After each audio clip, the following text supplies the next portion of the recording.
So please welcome back to the show, Dr. Bruce Goldberg. Thank you so much for being here. Well, it's I, always a pleasure to reincarnate with you. yes, I love it. And it was October 21st of 2021, episode 78.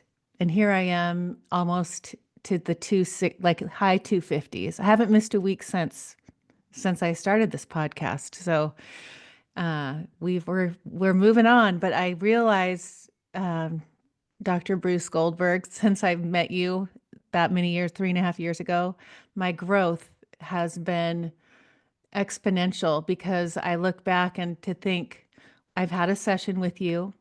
I know my other listeners have contacted you and have had sessions with you and have had amazing experiences and results.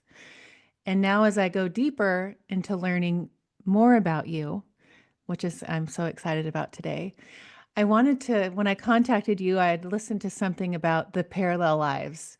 And I'm so interested and fascinated in that. And when I started listening to you explain that, I thought, what a fun topic to start with today. So take me where you want to go, Bruce. Okay. Well, first, the I'd like to make an offer for your audience. We're going to be talking about parallel lifetimes and how you can actually review and switch into a parallel life. And I'm going to show you how I did that myself. So I do practice what I preach.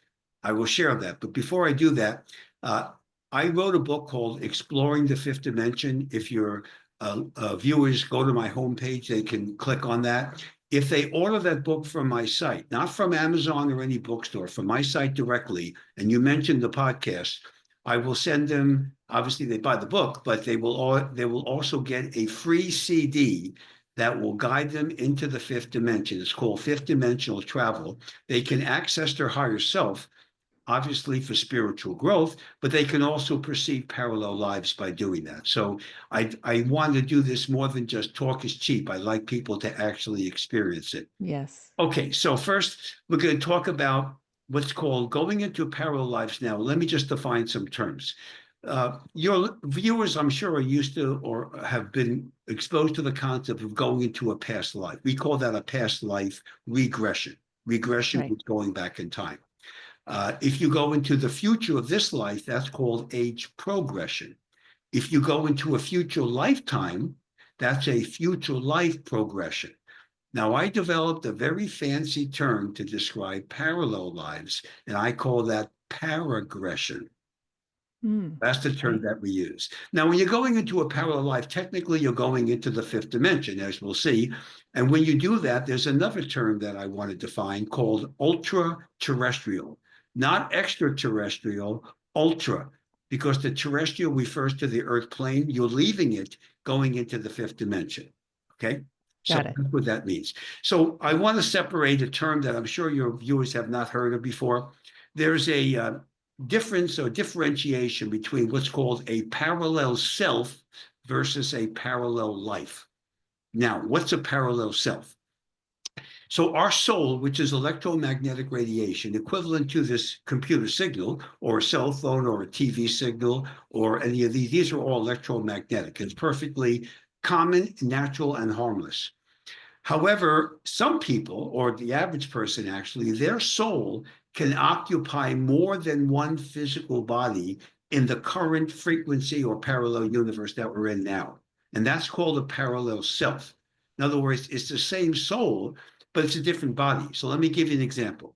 Many years ago on the East Coast, I was working with a salesman from Baltimore, and he used to go to Ohio for his part of his sales thing. He'd go over the Midwest, but Ohio was his big thing.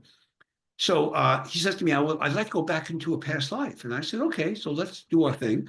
Instead of going into a past life, he perceives himself living in Cleveland, Ohio, where he's never been to. He used to go to Cincinnati a lot, which is the southern part of Ohio. Cleveland, of course, is the north. And he was living as a female in Cleveland, Ohio. Same soul, right? And he says, Doctor, what is this? And I said, well, let's get some information. So he got her full name, her address, where she lived in Cleveland. So I said, after the session's over, He said, this is kind of weird. And I said, look, you go to Cincinnati, why don't you go up to Cleveland and meet this person? He says, okay, but this woman's going to think I'm a freak. And I said, use your sales personality. So he Mhm. does go to Cleveland, contacts the woman, and she agrees to meet him, which is, good sales technique. And when they're talking together, they will had identical interests. They felt very connected to each other, even though they never met before. And it was kind of weird for both of them. And then he left, and he said, okay, well, I'm sorry to bother you. And she said, no, no, it's not a bother. So that's a parallel self. So we all have other bodies that our soul is occupying, but we're not aware of it. So that's a parallel self. Remember, the bottom line is it's this same frequency, or this frequency means a universe, parallel universe. Now, Okay, wait, hold on. Wait. So why is his focus in his life as him there, not her? Why does he choose to focus in the life that he has? no, he didn't. His higher self, instead of going back into a past life and reading the Akashic records, decided to take him into a parallel self for the purpose of his own spiritual growth. You see? Right. I didn't know he was going to do that. That was a surprise to me. Now, I've done this before with other people, and I've documented that in some of my other books, but it's a rare case. You don't normally do that.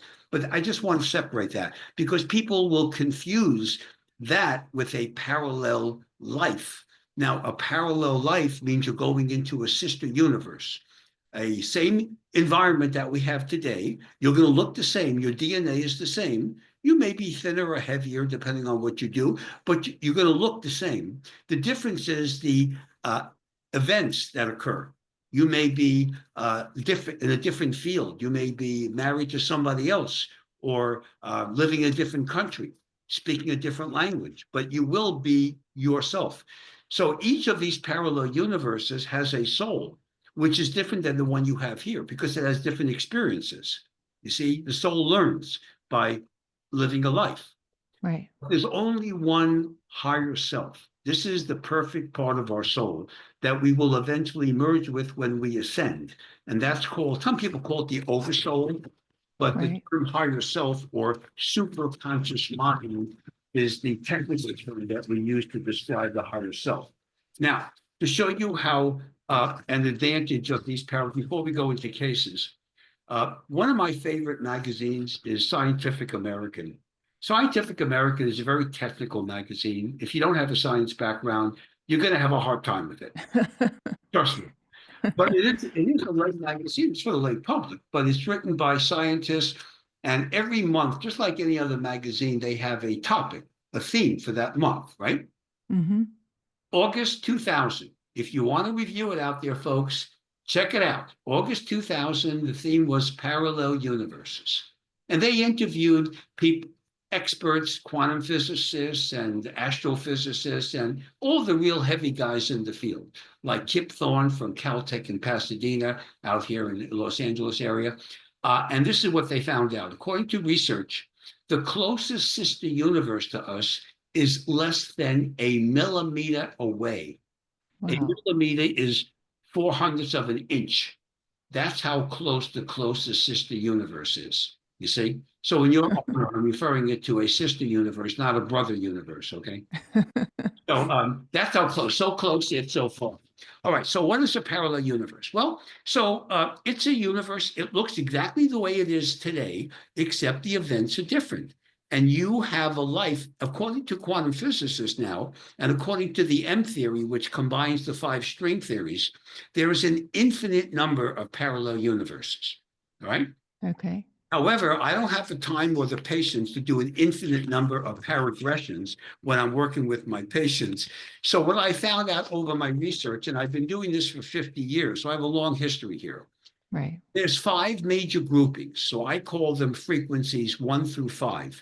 Each of these groupings or frequencies have sub-frequencies to them.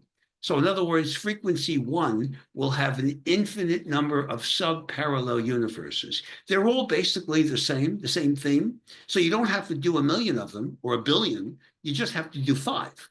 If you Okay. separate frequency 1 from 2, from 3, from 4 to 5, you see the spectrum. And when you do that, you can perceive what your life is going to be like on each of the frequencies. And then if you use my technique, come to me, folks. I do this by Zoom. We can do it. And of course, the CD I mentioned is going to help you too. You can then switch tracks. So in science, there is a field that we talk about, or theory, kind of a principle that says a researcher should never put himself into research because you lose your objectivity. It's like Dr. Jekyll and Mr. Hyde. Right. Except I disagree. Why? Because hypnosis is harmless. There's no disadvantage to doing it. So instead of just talking about it and trying to play games, I decided to do this myself. I've done all the techniques. I work with my patients. Why not? If it's real, I can do it. If I can do it, anyone can do it. So back in 1993, I was working with CBS on a project to do a movie for television called The Search for Grace, about a documented case of reincarnation. That was a pretty good frequency for me. My life was in very good shape. I enjoyed myself and doing my thing. But there was a lot of problems with the movie. There was a lot of political problems. One of the producers was suing the network. There was all kinds of problems. The network decided to put the project into what is called developmental hell, which means it was never going to air. The writer, who was a friend of mine, I've known him from the East Coast years ago, he was panicking because he was the kind of guy who, no matter how much money he makes, he always needs more money. You know, that's very, very Right. LA, you know, right? Right. So he said, Bruce, he goes, they're not going to air the movie. What am I need that. I need this. And I said, don't worry. His name was Alex. I said, Alex, I will fix it. He said, they don't want to hear from you. I said, I'm not going to speak to those energy vampires. I'm going to use my own technique. So I do my new you technique, is what I call that. That's when you perceive the parallel universes. And I see that on frequency number 4, which is my favorite number, by the way, I see that my life is great. Everything is going along fine, except the movie is going to air. Hmm. So I said, wait a minute, why don't I just switch tracks? And I did. So now I do my thing. A couple of weeks later, it's now in January of 94, and I get a call from CBS, and they said, Doctor, we need you at Television City in the conference room in this like Pentagon thing that they have there. It's a really weird building. And we're doing a pre-production for your movie. And I said, sure, no problem. Okay. Then I said, aren't you surprised? No, I'm not surprised. I'll be there. What time? 2:00. Okay. So I do that May 17th, 1994 at 9 p.m. Eastern Standard Time, Search for Grace air, which was 67th year to the date exactly when the woman was murdered, who was the heroine of the Oh, wow. although heroine died, but that's beside the point. So anyway, I did it. Now, not only that, but this is the fun part. I mean, obviously the movie was great, a lot of publicity, educate a lot of people. It's a beautiful film. One of my fans, I think some person up in San Francisco, uploaded it to YouTube. It's a really beautiful film. I mean, Richard Mazer plays me in it. You got the cast is very good, and it's very Mhm. coolly done. So you can look at it. Anyone can watch if they want for free. Now, Wait, let me ask you something really quick. Okay, so when you say I chose to move to the track 4, so you just decide to subconsciously shift your, what are you talking? well, Explain there's a that. technique. It's a little complicated than that. Okay. But Wait. let me make it simple to understand for Okay. your. I'm sure you understand it, but you know some of your audience may not. So let's say you're at home watching a television show on NBC. I'll just use that as an example, okay? Okay. And you're watching a show. Let's say it's a live show, and you got your remote, and one of your BFFs call you and say, "Hey, you got to switch to ABC. You're going to love this show." Now, of course, you could tape the show that you're watching on NBC so you don't lose it. So now you take your little remote and you switch channels. A TV signal is a frequency. It's electromagnetic radiation, just like the soul. Okay? So Okay. when you switch from NBC to ABC, what happens to the show on NBC? Does it disappear into a black hole? No. No. It's the people are watching it. Or with today's ratings, maybe hundreds of thousands of people. Okay. All right. So that's what this is. It's like changing a TV channel. That's what these universes represent. Now, it's obviously there's a technique I do. It's a little more complicated than I'm describing. But what I'm doing is training the patient to access the higher self. The higher self is the one that makes the switch. Now, in that new universe, in my case, frequency number 4, I Mm-hmm. have a physical body. I look just like I am today, or at least in those days. And I have a soul. My soul is a different soul than the one that I had in the previous one. Okay. Okay. You have different experiences. It's the same basic soul, but the experiences are different. Just like if you have identical twins as children, and they Mm-hmm. both live in different cities and they both go into different professions, identical twins have the same DNA, right? They're identical. Okay. Right. Why we call them identical twins, but Right. they will have different experiences and therefore they will differ in some of their opinions or the way they do things, maybe even some of their talents. So now here's the fun part. Not only did the movie air, but as I'm going along, I'm taking myself into the future, right? Because I want to go through the whole frequency. And in those days, I was doing interviews with Art Bell from the Coast to Coast Network. Okay, Mm-hmm. big major network, right? Art Bell created that in 1982, but I worked with him in 1994, just prior to the movie, interesting, earlier that year.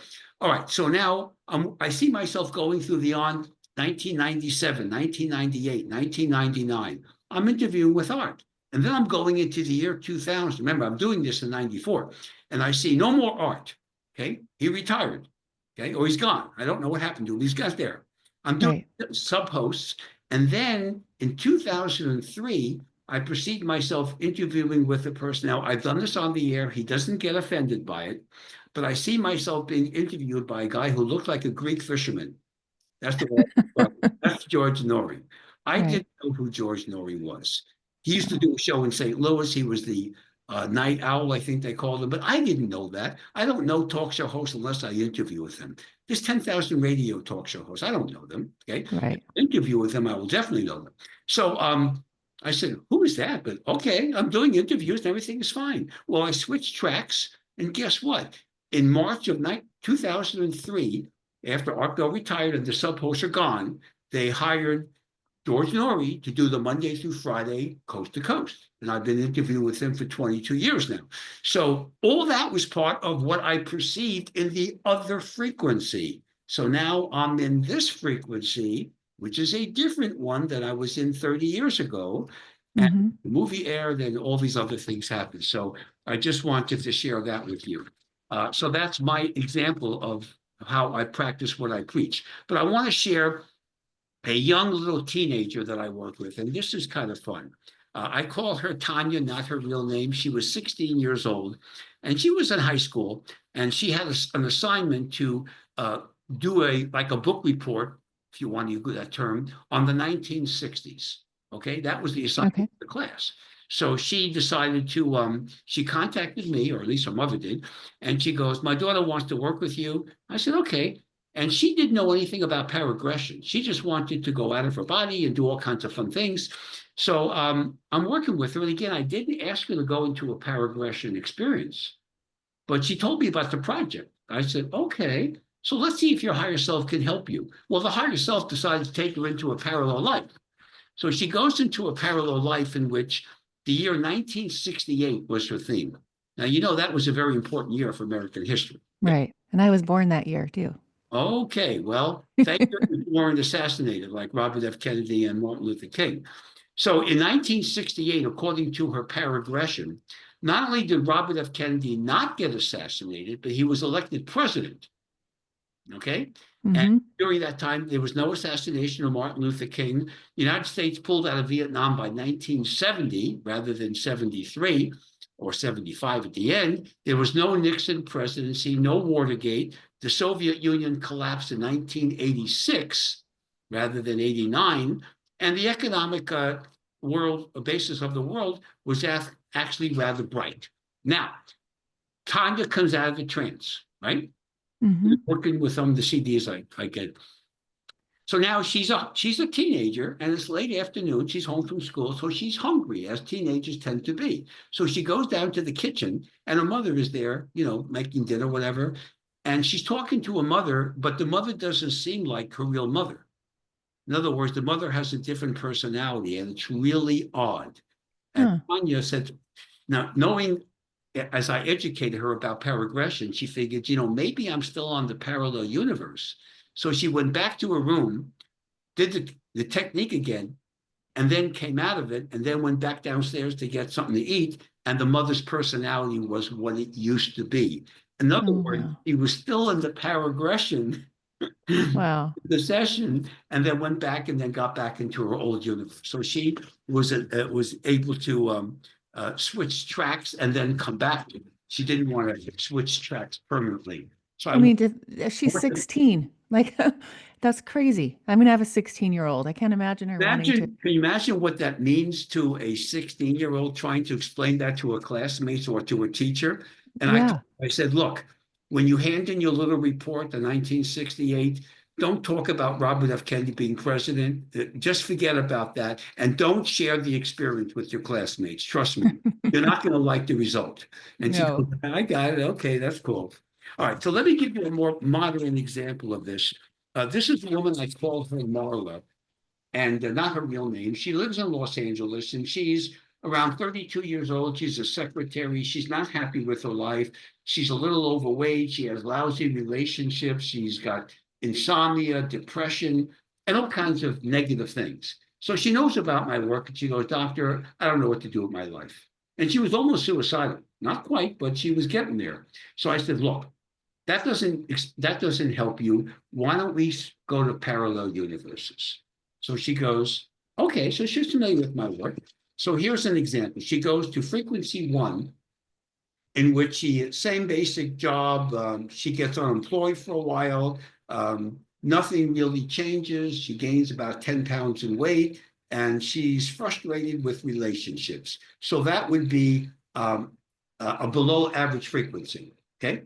Okay. Not going to choose it. Frequency 2 was basically the same frequency, same job, nothing was changing. Frequency 3, she has some health problems, things emerge, and again, it's not the greatest choice. Frequency 4 is really good. In frequency 4, she meets a guy, they date, they get married, she opens a boutique in Brentwood, California, and has a couple of kids. That's a really great frequency. And that's frequency number 5. It's a pretty good frequency, but she meets an actor. What's the odds in Los Angeles? They get married and things are pretty good, but not quite as positive as the frequency 4. So out of these frequencies, number 4 was the best. Okay. Okay. I know it's my number, but I'm just using it as an example. So I trained her now to switch tracks, to go from current frequency number 1 to number 4. She does, and about a year and a half later, she meets a guy, gets married, opens a boutique in Brentwood, loses weight, insomnia is gone, everything is fine, has a couple of children. She contacts me over the years, and she switched tracks. So Marla did what I think is what I call the typical scenario. In your parallel universe, and this is how it works. Let's say frequency 1 is the one you're on now. Fine. There's always one that's below average, not terrible, but below average. You don't want that. Then there's one that's really piss poor, as in her example. That's common. Then there's one that's good, pretty good. And then there's one that's great. That's the typical range. So people choose the one that's obviously the best if they, have their head on their shoulders. And that's so her example is perfect. It illustrates the typical situations that I work with when people choose their ideal frequency. Now, one of the mechanisms about when you make the switch, one of these days you're going to wake up in a new universe. Now, it's not quick. Sometimes it takes several months. I don't control that, of course, that's up to the higher self. But when a person does make the switch, for the first couple of weeks, they're going to have memories of the old universe. You see, they're not schizophrenic, but it is a little disorienting. Okay. Bits and pieces, they'll say, wait a minute, didn't I do this? Or how come I'm here and doing that? But then they assimilate in about usually no more than 2 weeks, sometimes quicker. They now forget about the past, the other universe, and they just are in the current universe, which is their new one. Now, the reason why I still have memories of my old universe is because I developed these techniques. I have 50 years of experience, so I'm not your typical subject here. So that's why I can do it. People ask me about that. Now, there's another case that occurred in the East Coast of a woman. I call her Rosie. She worked in an ad agency as a secretary. She was kind of mousy looking. She looked like Adrian from Rocky, if you remember the. Yeah. And she was a nice person, but her boss was intimidating and really intimidating. She treated her like garbage. She had an affair with him. She hated her job. She hated her boss. She hated everything about her life. So we're doing the paragressions, and she sees herself moving to Florida and being a part owner in a radio station, having a really good life. Well, I don't hear from her for about 3 or 4 years. This was in Baltimore. I used to live at the time. She comes back because her family there lived there. So she came back to visit her family about 4 years later. She calls me and says, Doctor, can I stop by and say hello? And I said, sure. She comes by. She, I didn't even recognize her. I mean, she looked completely, I mean, I knew her, of course, but she didn't look like the mousy Adrian that I remembered. She was much more attractive, lost weight, skin was beaming, whatever. She's living in Florida, and she's part owner of a radio station. You see how she her thing.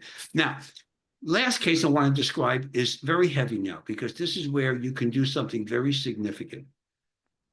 So this woman, I call her Andrea.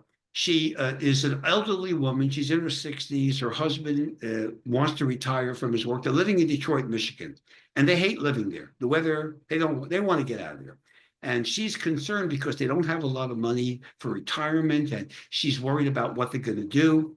So we're doing the paragressions, and we find out that in the current universe, if she stayed in this universe, in Christmas of that year, she was going to go shopping on a Saturday evening in downtown Detroit, and she was going to be shot and killed by a drive-by shooter.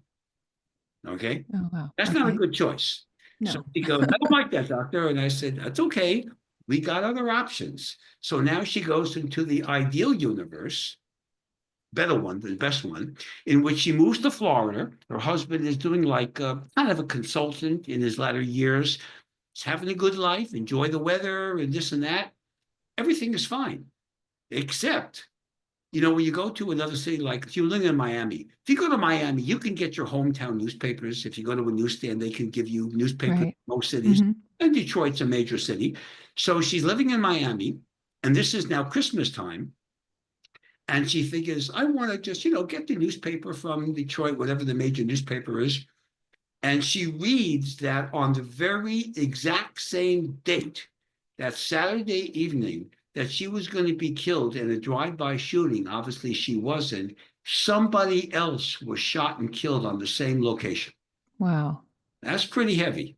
Right. The universe Huh. would think, I got to kill someone on this location, but it's not going to be Andrea.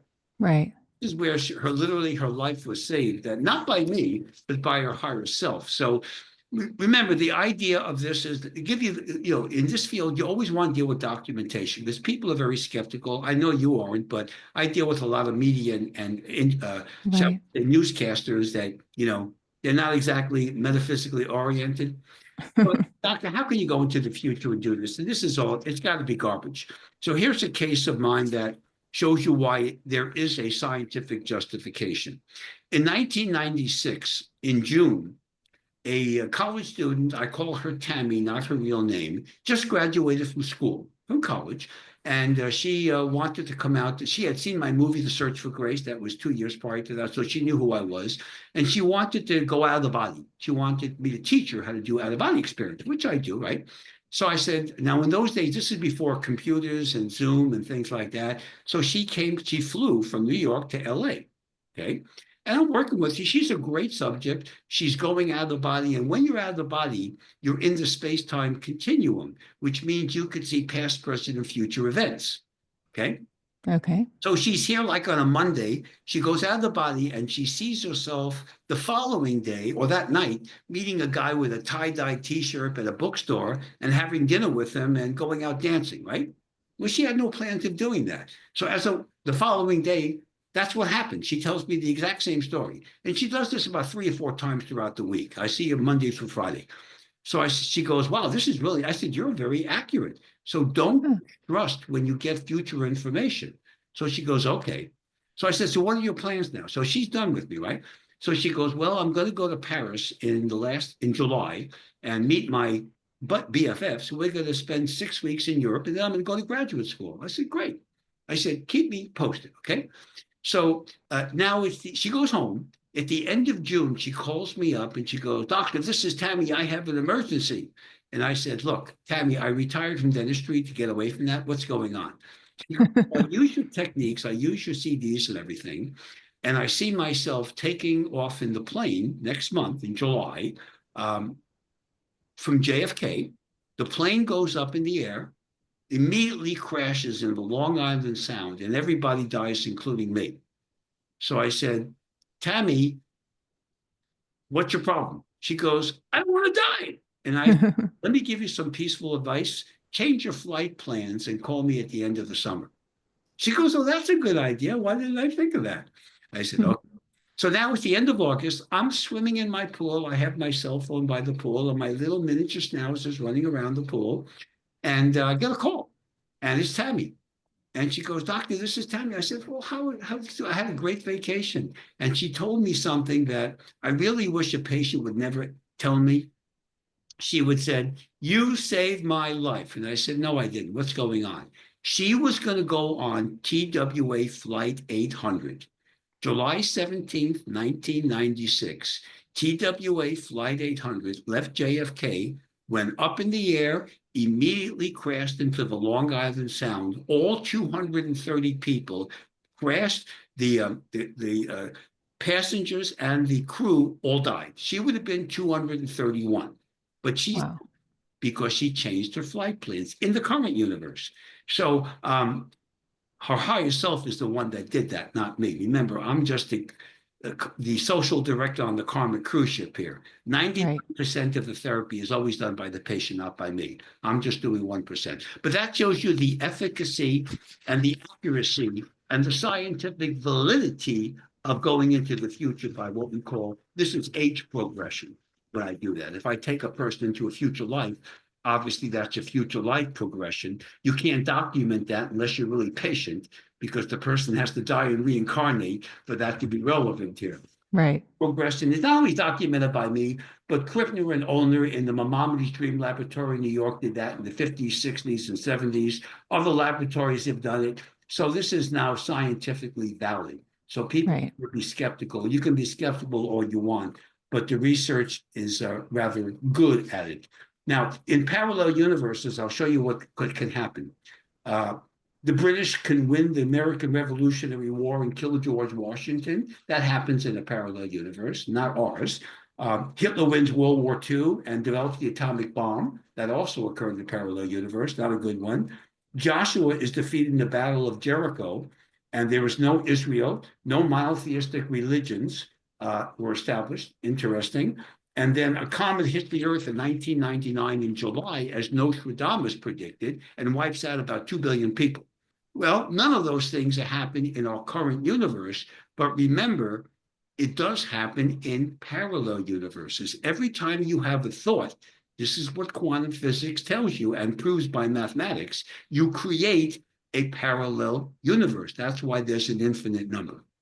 Right. And our thoughts are so powerful, right? Like we can create anything if we But can think it. You don't have to worry about it. Remember, our nearest sister universe is less than 400ths of an inch away from us.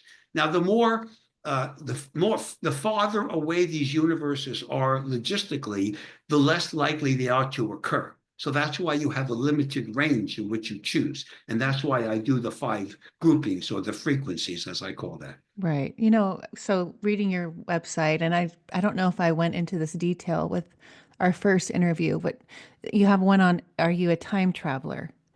And I was like, oh my gosh, totally. Like, how do you know what you know? And I just read that article, and how go on that, because that's really Well, fascinating okay, to so me. let me just give you a quick summary here. And I'm going to use a little logic as well as my scientific background and metaphysical background to explain this. Now, the Time Travels from Our Future, that's my book is called Time Travels from Our Future. Also, my Egypt book deals with that too. These are our people, our species from the future between 1,000 and 3,000 ahead in time of us. They developed what's called the wormhole linear accelerator, which is a way of enlarging a wormhole to classic size to allow a ship with a crew to come back in time. And by the way, the mathematical model for that has been documented in 1988. Kip Thorne, who is the guy who outdebated Stephen Hawking on the existence of black holes. So this guy is no dummy. He Mm. teaches astrophysics at Caltech University. He's a brilliant guy. He's absolutely brilliant.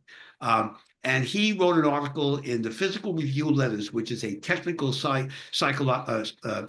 physics journal that's technical for the field.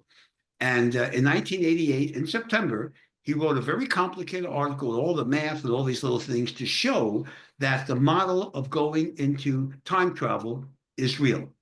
You got to do things like develop exotic matter, which has negative mass. We can't do that today. You got to enlarge a wormhole. We can't do that today. But the mathematical model of time travel is real. And people have challenged that article. That was what, 37 years ago. Nobody has deflated the article. Okay, the math, you can't argue math. It stands. So that's the scientific model that we know that exists. All right. So these time travelers, they come back in time and they have given us our technology. Good example. Our species has been around for 300,000 years. Homo sapiens sapiens. We just found bones up in North Africa, 300,000 years. So our brain hasn't changed in 300,000 years. And we've had some brilliant people in the past, ancient Greek, their philosophers were brilliant. Archimedes was absolutely brilliant. Hero in Rome in the 1st century AD developed a steam engine. The Roman Empire rejected it. That's why it took 1,600 years to do that. This guy was brilliant.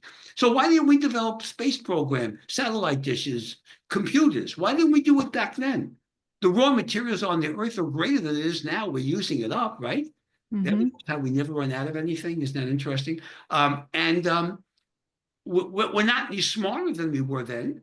Okay, we really not. So why did we develop them? You know why? Because we didn't have the mentors of time travel from our future to help us. That's why, as well as extraterrestrials, because we Huh. should have done that then. And the time travelers, if you go back, the very first team that went back in time, there's a man named Tatos in the year around 3000 AD. Okay, so it's about 1,000 years from now. And Tatos, T-A-A-T-O-S, developed a wormhole linear accelerator to go back in time. So this was his crew. This was the first crew. They went back to ancient Egypt first. Okay, got that? Okay. And this was the crew. Tatos, Geb, Isis, Osiris, and Horus. That was his crew. They went back to ancient Egypt, and guess what? They developed great technology, and they were worshipped as gods. Those were the gods. Now, Tatos is known as Thoth in ancient Egypt, which the Greeks called him Hermes. That's the same guy. Okay. That's how they did it. Ancient Egypt, they knew about electricity. They knew about, well, anti-gravity research is also part of their research too, because look how the pyramids were built. And there's a long story about that. That's a whole interview in itself. I document that in my Time Travels from our future book. But the Egyptians knew a lot about technology that they shouldn't have learned. They had 35 divisions of medicine. They did dentistry. They did trepanation of the brain. They did neurosurgery. They did eye surgery. They did gynecological work. This is 3,000 BC, okay? Wow. Mm-hmm. Where did they get that knowledge from? Everybody else was living in caves. 3,000 BC, you had Samaria, you had Egypt. Who else was around of any kind of decent technology? Nobody. They Right. were farmers, Wow. fine, but they weren't doing surgery. So here's an example. So time travelers is an interesting concept. So why do they do that? Because the time travelers want to come back in time and make sure we don't kill each other. Because if we do, they don't exist. It's like Michael J. Fox in Back to the Future Part 1, when his Mm-hmm. hand is disappearing, when his parents aren't getting together, you know? Yes. Right. So they have a vested interest, you might say a self-interest, fine, in making sure that we don't kill each other off. Because we could have nuked each other in 1962 during the Cuban Missile Crisis, right? Right. 1957, when the Russians came up with Sputnik and they were ahead in the space program, and they thought they could wipe us out because they were ahead of us temporarily. Didn't last long. So again, time travelers, they can contact us in our dream levels at night. There's also a scientific research project to show that 80% of scientific discoveries, breakthroughs, major breakthroughs, as well as artistic breakthroughs in the fine arts, art, sculpting, music, poetry, writing, all occur in the dream levels at night. People have Wow. dreams about it. They wake up, they document it, and they go on and do what they do. And guess what? The time travelers from our future hang around the fifth dimension where they're invisible to us, and they contact us during our dream levels. So that's where we get the technology from. It doesn't come from your tax dollars. It doesn't come from big tech by itself. It comes from time travelers and some extraterrestrials, mostly time travelers. So Right. that's why the time traveler field. Now, I call them chrononauts rather than astronauts because chrono means time. So they're time Okay. travelers. So I call them chrononauts. Oh, wow. So, like, even right now in 2025 and all the, alien and like UFOs and the drones and all the things, and people are becoming more like that's more talked about now. When I read this article about the future and what the time traveler saw, or what you've gotten from your sessions was, the aging, like we're going to be living in like Yeah, you're talking 2050. about the 35th century is my favorite one because that's Yes, when the I would great, love for you to talk about that. you're talking about developing procedures so that you can accelerate the DHEA production, the body Yes. is produced by the gonads and the adrenal glands, and it in the intermediary phase, it stimulates the immune system, the T lymphocytes, the beta cells, etc., so that you can live longer. Because the only reason why we age is because the immune system breaks down. Right. So in the 35th century, the average citizen lives being between 500 and 900 years young. Okay. Wow. And then there's another technology. They have a teleportation device in every home, so you can teleport around your local area. There's also a device where I call this the Mind Witch machine. It looks like a microwave, except your thoughts can create food. Oh, wow. It's natural. You don't gain weight. You get all the nutrition. So if you want to think of the proverbial chicken sandwich, you just think about it, and your little microwave device, I call that the Mind Witch machine, pops it out. And then they have a holographic device where it's almost like a Star Trek thing where if you can't go anywhere, you want to go on vacation, but you don't have the time, you don't have the money for it, you just create a virtual vacation in your apartment or your home and do your thing. And it's real. I mean, it is really real mentality. You can enlarge spaces to make a small apartment look like a giant mansion if you want. You can shrink things. Anti-gravity, of course, is big. Time travel, of course, will be developed by the 31st century. Yeah, these are things that are advanced technology. Cancer and AIDS will be cured. They'll be using computer chips, which we're working on right now to eliminate blindness, to deal with Alzheimer. They're even working on that right now. We have technology now where they're starting to talk about putting chips in computer aspects. Not quite yet, just that nobody's going to barcode me. I can tell you that. That's not going to happen. But I can see the computers mimicking or being incorporated in the physical body to facilitate our senses. Oh, yeah, they're working on that right now. But that'll definitely be done in the next 30, 40, 50 years, easily. And the average person begins to live longer and longer as time goes on. We don't have nuclear wars or any of that garbage. The time travelers have definitely laid that out rather clearly, as well as my future life progressions. So it's really rather positive. We just have to get through this century. This century is a tough one. You're going to have the usual idiots, terrorists, crime, the usual identity theft, that kind of stuff. But it'll be manageable. But the point is that the future is bright. Rather than being cynical about things, no, the future is actually very bright, especially beyond this century. So going back to the extraterrestrials, are they is there part of them, they come in to help the human being to get to Well, that think of level? it this way. We have our first contact, as we say, right?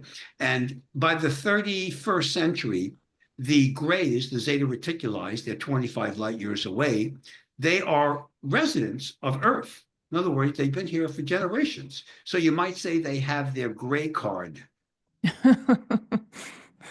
No, but they're here. They're part of our citizens. And in the time travel team, beyond Tatos's first team, the team for the first few hundred years, you usually had a couple of, you had a gray, you had a hybrid, half human, half gray, and then you had the pure human, which would be the leader of the team. So you had two grays, one hybrid, and the pure human. And these time travelers were like, 6.5 feet tall, blonde hair, blue eyes. They look like quarterbacks on a football team. Okay.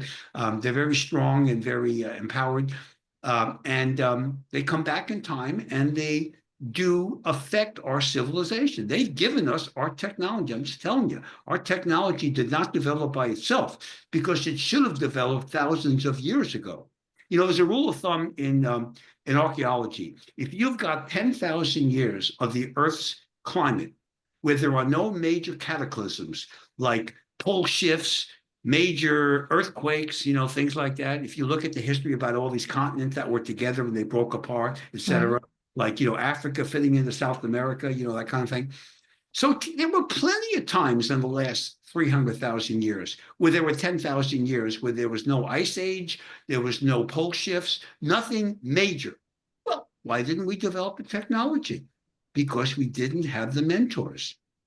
So Hmm. it's established. And again, so for time travelers, we can do a future thing on that. That's a whole different, that's a really fun topic. And there's a lot of details I can report about that because I've had my own contacts with time travelers and I train people to do that. And it's, you can do it too. It's, doable and very enlightening because they're here for our spiritual growth. They're not just trying to collect sperm and egg samples like a current day ET. If a gray comes to the Earth, which they do, by the way, as well as many other ET groups, they just treat us as like an animal in a lab. They don't care about us. They have no emotions. Whereas the time travelers, ETs, are very empowered and very emotional and very humanistic. So there is a Yeah, bit. so I've come in contact with them in my lifetime. Okay, so who have you contacted now? No, I said, have I come in Oh, contacted with, Oh, is well, that yeah, you probably have in your dream levels. They don't want to interfere with your life, so they're not necessarily going to make themselves known to you unless there's a good reason. Uh, Time travelers and some of the ET versions of that do contact not everyone, but a lot of people. They try to help you out. If they're the good guys, they try to help you out and try to encourage you about things. And again, whether it's technological or some spiritual or personal, emotional things, relationships, things like that. A lot of these things, when you see people who make major changes in life, if you study the history of major great leaders of the world, robber barons and all these people, you see that there were times in their life when they were in the toilet. Their life was terrible. They were either bankrupt or the government was after them, whatever. And all of a sudden they make their changes and they rise like a phoenix rising from the ashes. That is not logical, by the way, at all. right? Not so many times. Well, that's where the time travelers come in to help people make breakthroughs. Huh. So let's talk about dreams because I've been listening to that. You talk about that, and you just brought that up about how we contact that in our dreams. And my dreams in the last like few months have become so vivid, and and my daughter always talks about being she has so many lucid dreams, but having that contact and having talk about the astral plane and how where we Okay. travel. Now, remember, the time travelers and ETs can contact us to our dream levels. Now, Okay. that's one thing. Secondly, you have to understand, I'm going to give you the medical and the metaphysical aspect. We go through a 4-stage sleep cycle at night. Stage 4 is the REM cycle. That stands for rapid eye movements. Not only are you dreaming, but you're out of the body. You're in the fifth dimension now. Your soul will leave like an alias on a computer, a copy of itself to occupy your physical body, so you're not going to be possessed. Don't worry about that. And then the actual real soul occupies a spiritual body. So if you go to the astral plane, preferably the upper astral, you're going to occupy your astral body. You see? Now, Hmm. so when you have a dream, That is not a fantasy. That's a real environment. You are now in the astral plane, contacting your higher self. Hopefully, that's what I train people to do. But any weird environment that you think is real. The astral plane is just as real as the earth plane, except you don't have the physical laws that we have. You can teleport, you can, change your body's color, you can do all kinds of things. You can have blue breath coming out of your face. You can't do that on the earth plane. You can fly, by the way, too. You can do all that. So those are real experiences. Now, dreams are also interesting because they're sneak previews of past and future lives, and even parallel lives too. Hmm. When I do a past life regression with someone, very often they will tell me they had a dream that was the same basic environment. That's the way the higher self is reading your Akashic records, we call that. It's like a fifth dimensional computer chip stored on the causal plane, which has a record of everything you've ever done, past, present, future, and parallel lives. So dreams are real. Now you can use those, as I mentioned, 80% of scientific and artistic breakthroughs are done during the dream levels. And that's not a coincidence. That's because you're being educated. So you can use dreams positively to grow spiritually. That's really the point of the dream level. Hmm. Wow. Well, when I think of what I go through and I wake up and and you think, did I really do that? Like, where did my mind create that Well, scenario or sometimes you can do what's called a false awakening, and this is what this means. So when you dream, remember, it's an out-of-body experience. You're going to create your earth plane, like your bedroom. Let's say you're doing it at night. So you're going to create your bedroom. So when you wake up in the astral plane, but not on the earth plane, you are awake on the astral plane, but you're still asleep. That's why it seems odd. The way you okay. that is called reality testing. You can't create a perfect universe in the astral plane. It's about 90% accurate. So maybe your alarm clock is a little different shape. Maybe your wallpaper has different opposite colors. That's called reality testing. When you see that, you say, oh, Hmm. yeah, this is the astral plane. Okay. So then you go back to sleep again, and then you wake up on the earth plane. Now, your daughter mentioned something very interesting.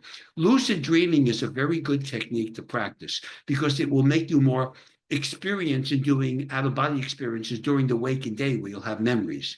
A lucid dream is defined as a dream in which you know that you're dreaming. Most people Hmm. just get wrapped up in the emotion. They don't realize they're dreaming or they Right. can't do anything about it. Okay. So a lucid dreaming, you know that this is a dream and you can manipulate the variables and change the events. That's what a lucid dream is because that's what happens on the astral plane. You can say, hey, I don't want to do this. So get away from me. You're a monster. Disappear. Be gone. You can do all that and it will work on the Hmm. astral plane, not on the earth plane. And so lucid dreaming, if your daughter's doing that naturally, that's great. Then she can be a great subject for let her play my CDs here. She can go out of the body and do some fun stuff. But Huh, that means cool. she's a very spiritual and very probably naturally psychic person too. Huh. So talk about the different levels and how they have different tones. You're talking Like about the different dimensions you're talking about? yes, that yes, where the earth So we have different thunder. dimensions. The earth plane, the karmic cycle consists of 5 dimensions. We call them planes, but we also call them dimensions. So the earth plane is where we are now. We have physical laws here, okay? And every dimension has a sound to it that's characteristic. So the sound of the earth plane is thunder, which means if you're trying to practice out of body experience and there's a thunderstorm, don't do it. It's not dangerous. It's just like like a salmon swimming upstream. Wait till the storm is over before you do that. The next dimension is, of course, the one that most people go to is the astral plane, which is divided into the lower astral plane and the upper. You don't want to go to the lower. That's a bad neighborhood. That's the origin of psychic attack. You can have nasty entities there that hate us. They would like to wipe out human nature. They can't, but they can create anxiety. So if you have a nightmare, bad dream, that's the Mhm. lower astral plane. The sound of the of the astral plane in general is the roar of the sea. Just like you put a seashell against your ear, that kind of sound, that's the sound of the astral plane. In addition to the lower, good news is there's the upper astral plane where you can connect with your higher self for healing and spiritual growth and all the techniques that I work with.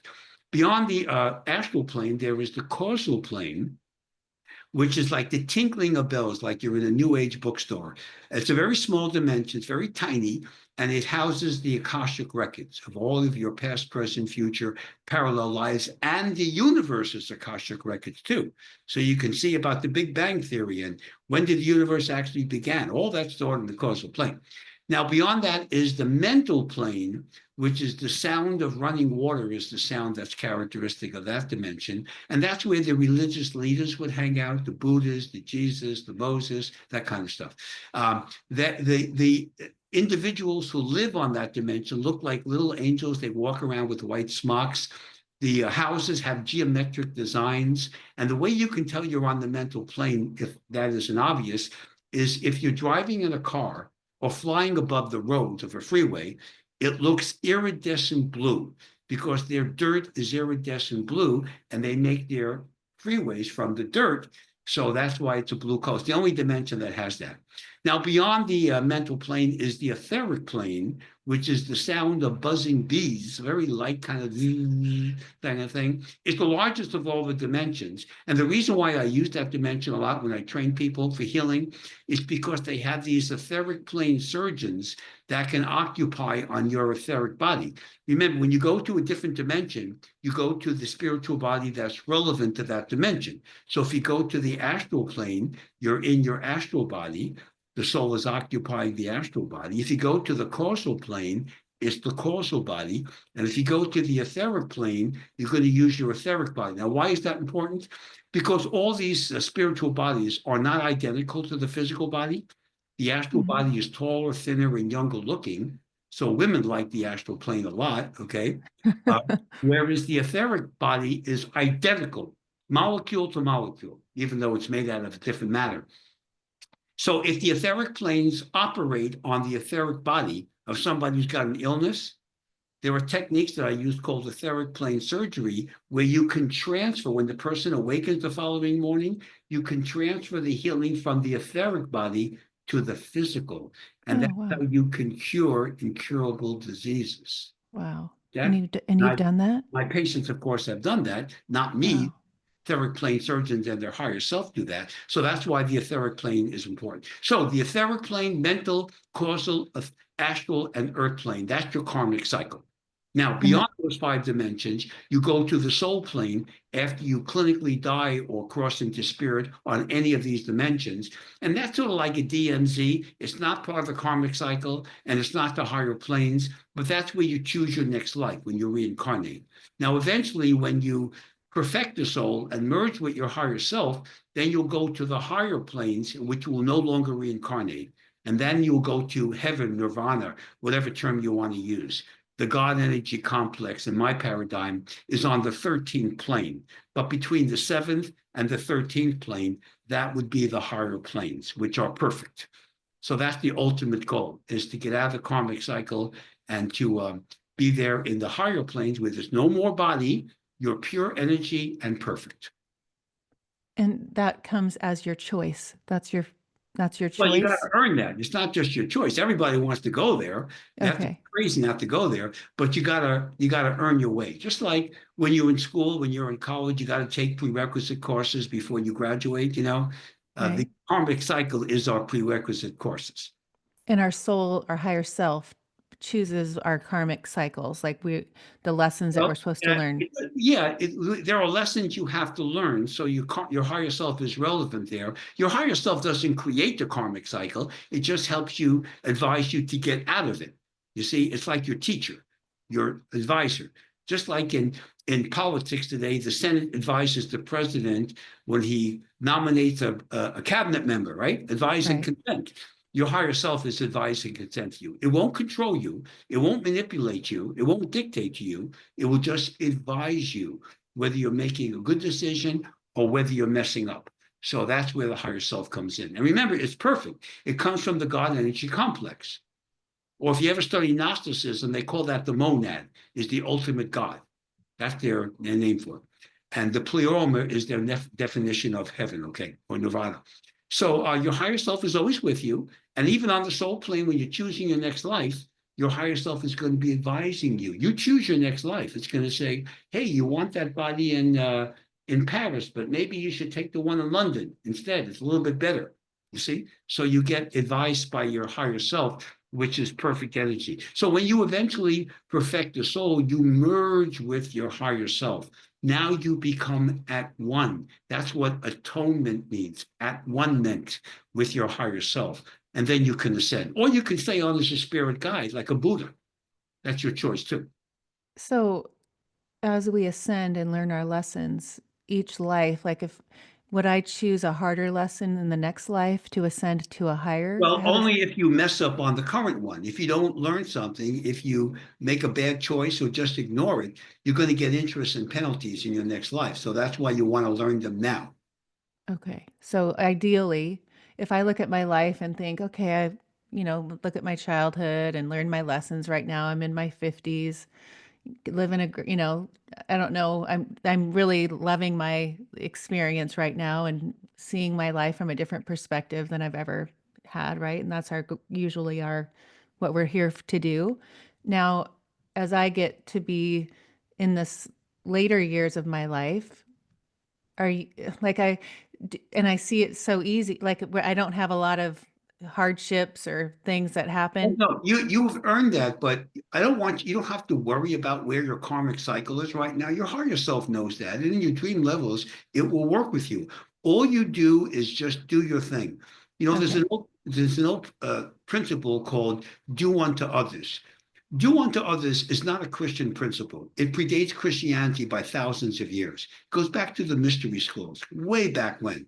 So basically, if you live a life that you're spiritual, that you're not harming anyone, that you're being a good citizen and a good soul Right. to your family and to your environment, to your community, then you're learning your lessons. Then you're being called. It's when people do stupid things, they lie, they cheat, they try to manipulate others, they break all kinds of laws, they commit all kinds of sexual crimes, whatever. Then you're adding karma. So if you do your Okay. thing, don't worry about it. Your higher self will, you're going to be doing your thing. It's going to be moderating or helping you. But don't worry about your karmic cycle. And if you have to reincarnate in a future life, fine. It'll be a better life because you've earned that. You see? So you don't have to Okay. worry about it. It will work its way out. Just do your thing. When you think of the contrast that we've come here to learn, and especially lately when you see such a divide, and I'm like, is this really real? Are these people really doing it's just such a contrast, right? But the divide, it's happening right now because it has to for us to get to that next Well, to look, when you look at life, and I can relate going back 50 years in my early years of my practice. If you look at human nature, there are always idiots. There are always people that just do stupid things, usually because of ego. That's a big issue. Remember, ego is your left brain, the analytical part, and the what we call beta brainwave. You want to focus on the alpha wave that functions beneath the way of the ego. So when you see people doing stupid things, you say, how can they be so stupid? But they are. They do dumb things. You know why? Because you got free will. That's why. There's no predestination here. Calvin was wrong hundreds of years ago. We've got free will. You've got the free will to be an idiot, or you can be spiritual. You can be smart. You can do positive things, or you could be a stupid smart person, as we call that, where you have the intelligence, but you still do dumb things, usually out of immediate gratification and usually out of ego or the addiction level. People can be addicted to drugs, to sports, to sex, to gambling, you name it. There's all kinds of addictions out there if you're dumb enough to allow it. But you got to have a right. market for that. You see, if you ignore it, go through life and don't worry about it, just do your thing, then they don't bother you. But you Right. always have free will. But that's free will. It's not a choice of a lesson that you chose before you came into this body. Oh no, you do choose the lessons before you come into the body. You choose your parent, you choose your family, you choose Right. whether you're going to have medical problems, intellectual problems. You choose all that. And again, but as you go through life, you get options. As you make choices, then you have different choices, you see. But you choose the basis, right? Oh yeah, that's a biggie. That's part of the soul plane choice that your higher self is assisting with you to do that. So, Right. oh yeah. But all these like awful jerks or whatever you call them, that those people chose that No, those circumstances. they chose to be a jerk. They chose Okay. dumb things. Okay, they just do that. Like if you talk to like most of my patients are women, and so when I interview them and I work with them before I get their history and stuff, this is what women will tell me, and they've been doing this forever. Number one, they're in a public environment, or a bar or a party or a mall, and guys will come up to them with the stupidest lines in the world. Okay, you ever remember this? Oh Okay, yeah, I remember like, that. hey, honey, how would you like me to make your day? You know? Now that's an idiot. You think a woman is ever, or like you're at a construction site and a beautiful woman walks by and you're, hey, coochie coochie coo. You ever think a woman's going to say, oh man, I'm yours. Let's do it. Right. Okay? No, you're an idiot. Okay. Grow up. Okay. But people do that. They have a free will right. And by the way, when guys do that, it's ego because they're trying to impress their peers and not come across, they're trying to be macho. See what that is? Right. Ego. Okay. So you can ignore that and resist that, but you have free will choice. You have a free will choice to be good or to be an idiot. So I prefer the former. Oh, Bruce, this has been so fun. I saw that you taught a channeling class yesterday. So you teach people how to channel. Oh yeah, I do it. Well, you're bringing up my webinars. I do a webinar the second Sunday of the month. It was the third one this month because of the Super Bowl. But on this webinar, if they go to my homepage, I don't know if you're linking my homepage to your site. Yes. Okay, if they go to my homepage, there's a big graphic in the top part of the page, and they promote my various webinars. The second Sunday of the month, every month. The next one is going to be on March 9th, where I'm going to be doing Atlantis, Lemuria, and Egypt before the flood. Oh, It's a wow. heavy topic. Now, each of my webinars includes a hypnotic exercise. So I do a group hypnosis. It's done by Zoom. So the last one I did on Sunday was about how to channel for yourself and others. And that was a very popular webinar. Hmm. A lot of attendees there.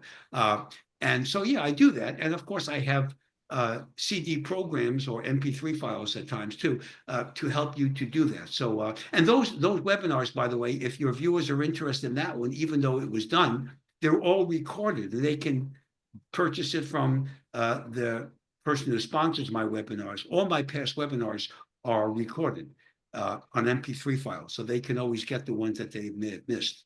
Oh, fun. On your website, we're under Yeah, workshops. you go to my website, you click onto the link where it says register, and then it takes you to acoustichealth.com, which is the organization that sponsors my website, my webinars, and has all the MP3 files and all the previous recordings. So they can Okay. get all of them. Oh, There's cool. about 50 of them now that I've done. Okay. Oh, fun. It's Oh, a I long love it. Are you going to be writing any books? What's in your, Well, I've got 21 now out, so this is keeping me busy. I do tend to promote my Exploring the Fifth Dimension book a lot. So I'm doing that with the webinars, and that's pretty much keeping me busy on things like that. And of course, my practice here, this is a full-time practice. I don't want to, I may do another book about future, about mentality, about progression. To do that, I've done that, of course, before. So I'm thinking of that, but not right now. Right now, I want to keep the other stuff that's keeping me busy flowing here. And the webinars are a lot of fun, of course, and and maybe some TV projects that I'm working on too. So I'll keep you posted on some of these projects here. oh, fun. Oh, I love this so much. It's just kind of brings me back to, how when I first met you and where come from, it kind of shows me like even if I go back and listen to the first episode with you, how much it just shows me the growth of where we Well, are believe really me, as a, you did a great job with your self hypnosis therapy. Remember, this is the law of attraction. That's why I don't take credit for this. Your higher self and my higher self is the one that hooked us together. Because hmm I didn't know who you were when you contacted me then. Not to offend you, I told you unless I interview with people, unless they're like being a national TV thing or on right, Fox or whatever, then I'll know who they are. But basically, somebody doing a podcast, there's a billion podcasts out there. I right. get contacts a lot from podcasts. Most of them I don't do, by the way. But something said, do it. Oh, really? I reject most of the podcast invitations, I guess. Huh. I really Oh, do. because most of them don't have an audience and they're, you know, the host, they don't have a reputation. So it's really a waste of time. But there are certain ones I choose. And when I choose them, they tend to work out very well. And yours is a good example of that. Oh, thank you. I love that. But this Thank is you. the law of attraction. So this is where both of our higher selves are the ones that hooked us together. Okay. So meaning like there's a soul connection between the two of us. Oh, yeah, of course, to get us together. Now, again, part of it is to broadcast information for your audience so they can grow, and some of it was related to your own personal growth, and Yeah, mine too, by the way, because I grow personally, spiritually when I work with my patients too. right. 'Cause I'm in trance when I do the hypnosis, so I'm benefiting also. Right. Neat. I love this. Thank you. I can't wait for the next time. Well, we can do, we have plenty of topics. If you go to my homepage, there's a workshop link on my homepage, and I list about a dozen different titles to the workshops. Each of those can be done as an interview. So there's plenty of Okay. topics. We can deal with slowing down the aging process is a big one. Of course, the Atlantis Lemuria that I'm going to do my webinar on, regression, progression, out of body experiences, fifth dimensional healing, soul plane, soul healing, I call that. There's a whole bunch of topics we can do that I'd be more than happy to do with with Okay. you and with your podcast here. Oh, thank you. I can't wait. Okay. We will plan that for sure. And until next time, thank you so much. My pleasure, and I'm looking forward to it. And let me know when you're going to air it so I can know what's going on. I will for sure. Thank you.